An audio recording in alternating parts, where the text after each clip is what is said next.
In the early years of the 12th century, following the capture of Jerusalem by the Crusaders in 1099, thousands of Christian pilgrims from across Europe began pouring into the Holy Land in fervent journeys of devotion.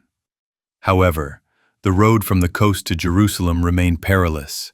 Unarmed pilgrims were frequently attacked, robbed, and even killed by Muslim raiders, bandits, or nomadic tribes. Though the Holy City had been taken, the Holy Land was far from secure.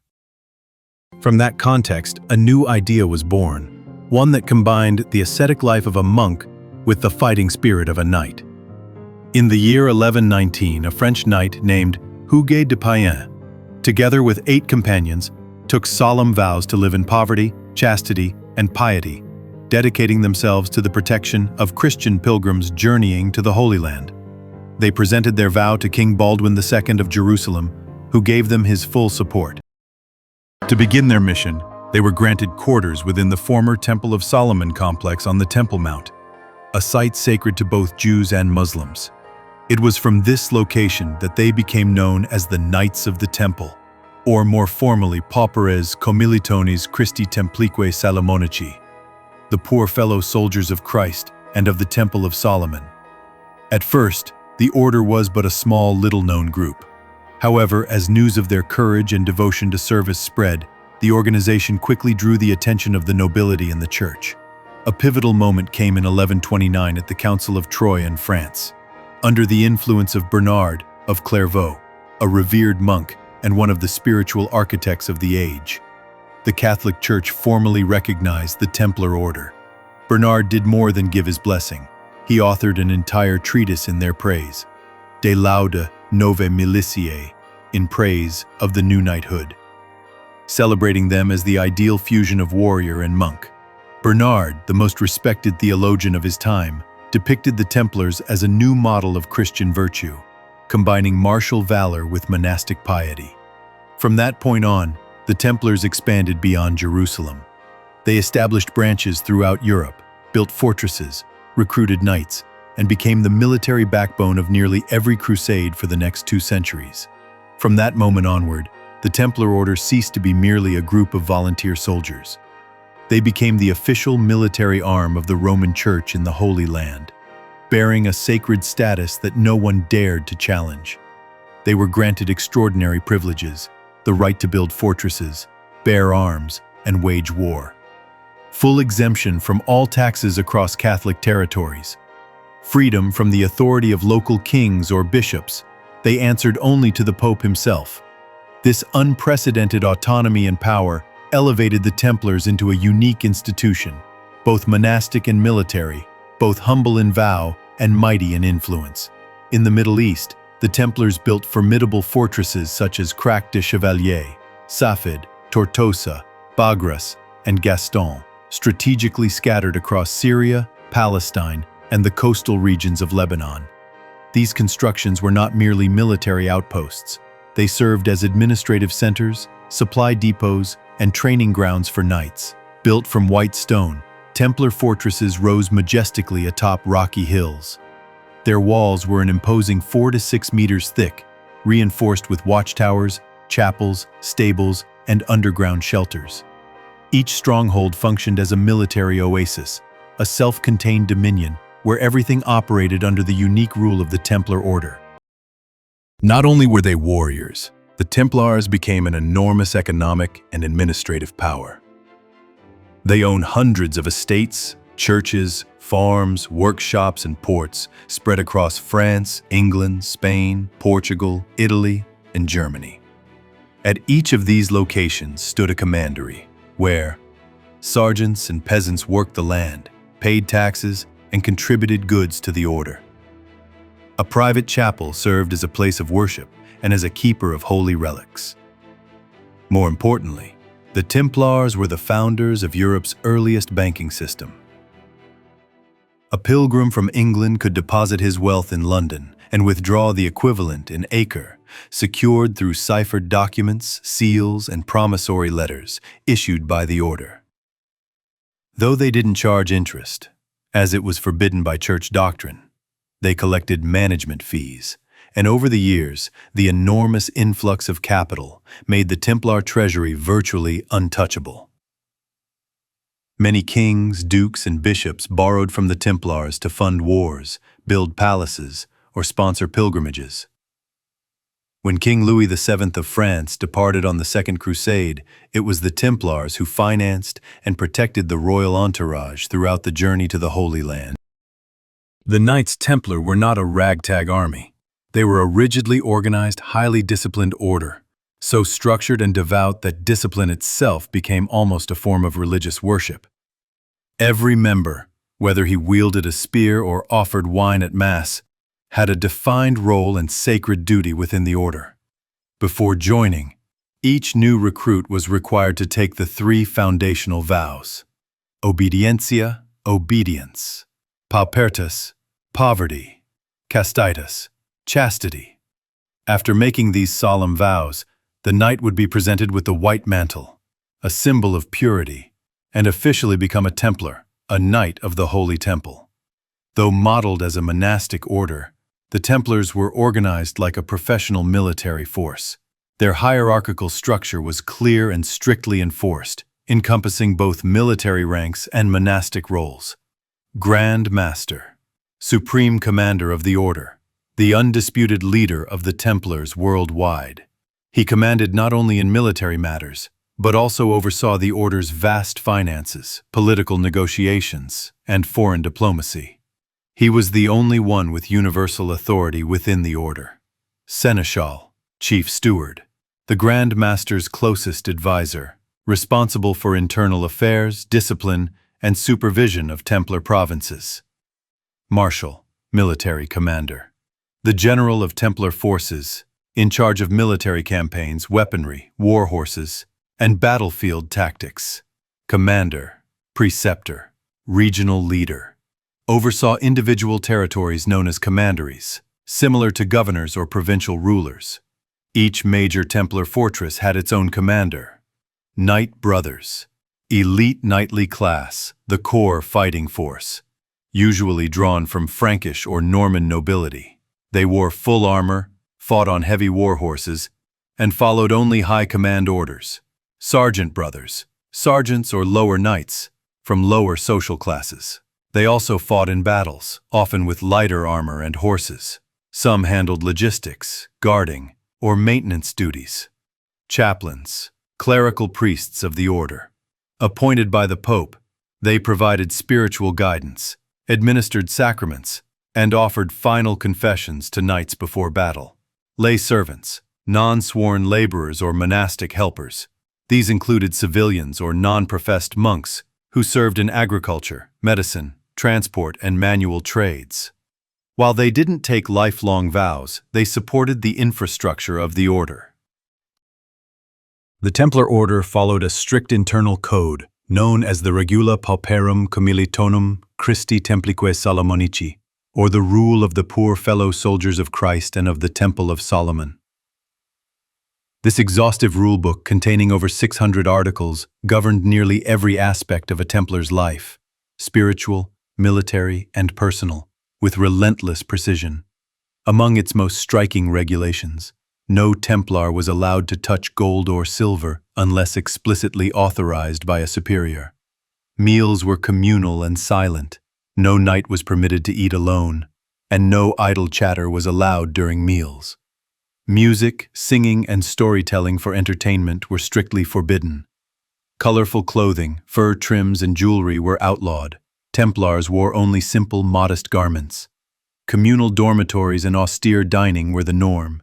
Each brother received no more than 2 basic dishes per meal.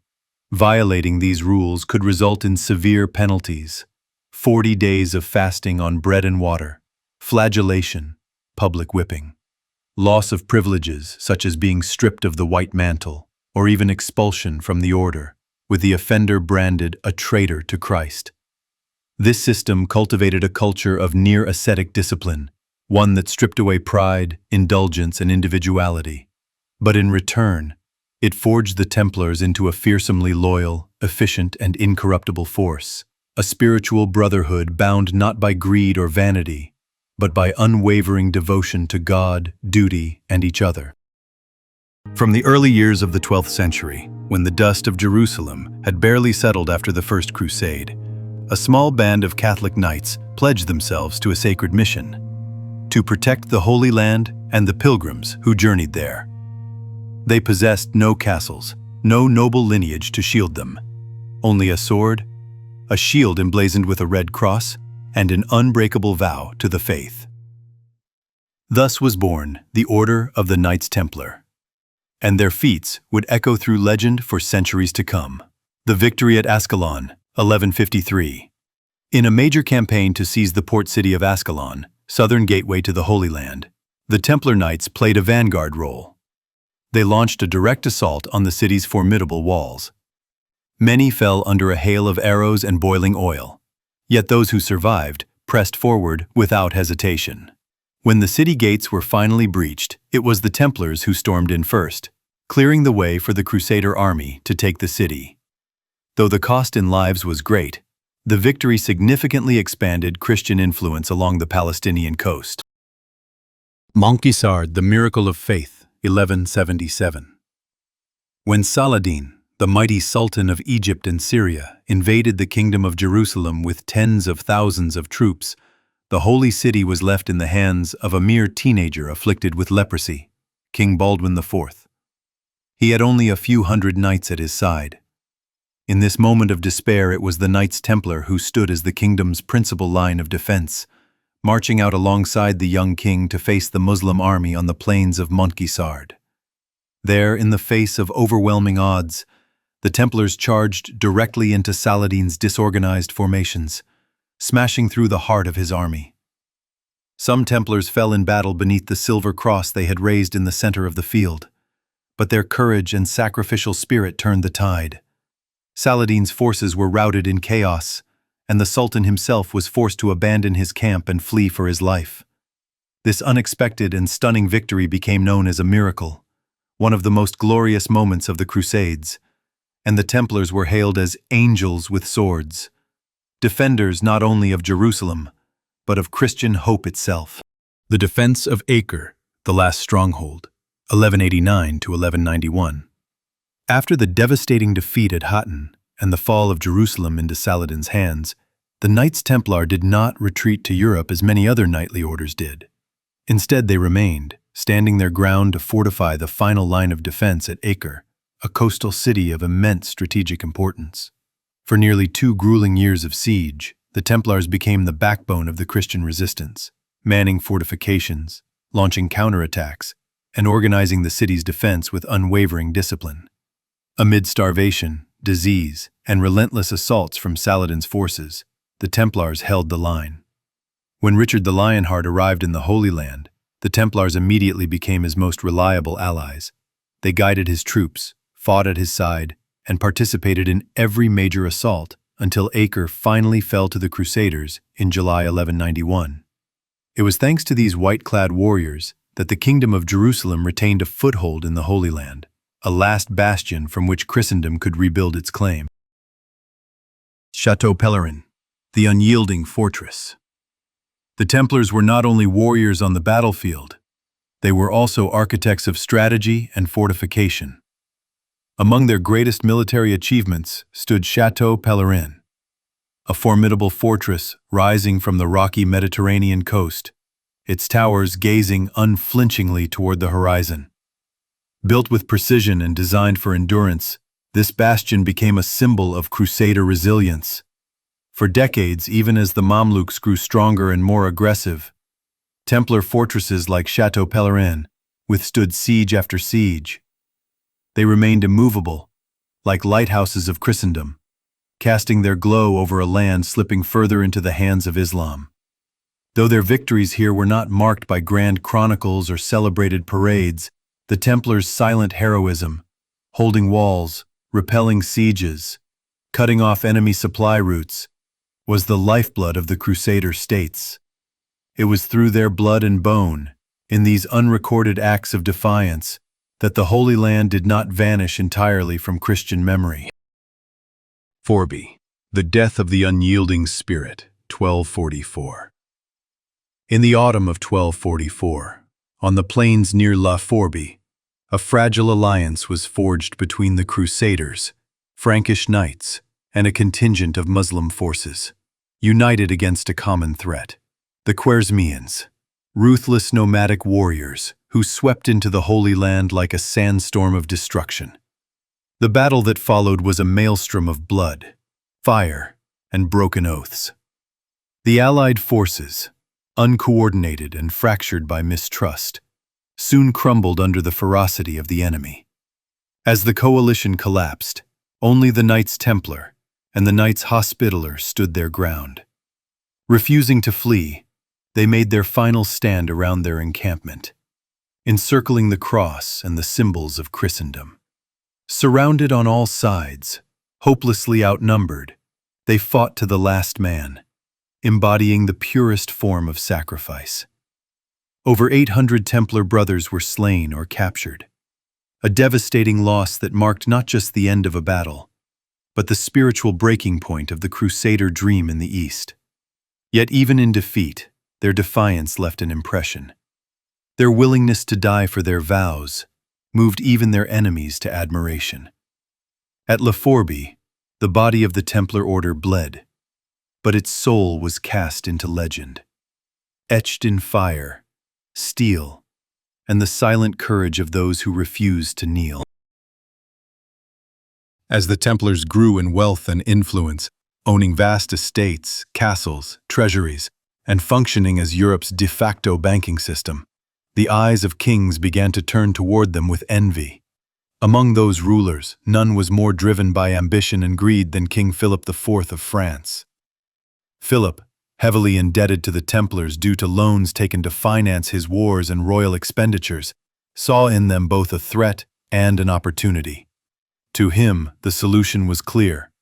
If he could destroy the order, he would erase his debts, seize their fortune, and consolidate power not only over his kingdom, but also over the Church, a long-standing goal of his reign.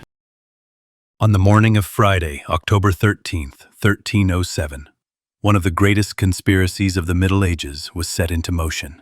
By the secret and coordinated order of King Philip IV, hundreds of Knights Templar across France were arrested simultaneously. The charges leveled against them were as sensational as they were baseless: heresy, devil worship, obscene rituals, and unnatural sexual acts, most of them fabricated, and virtually none supported by evidence.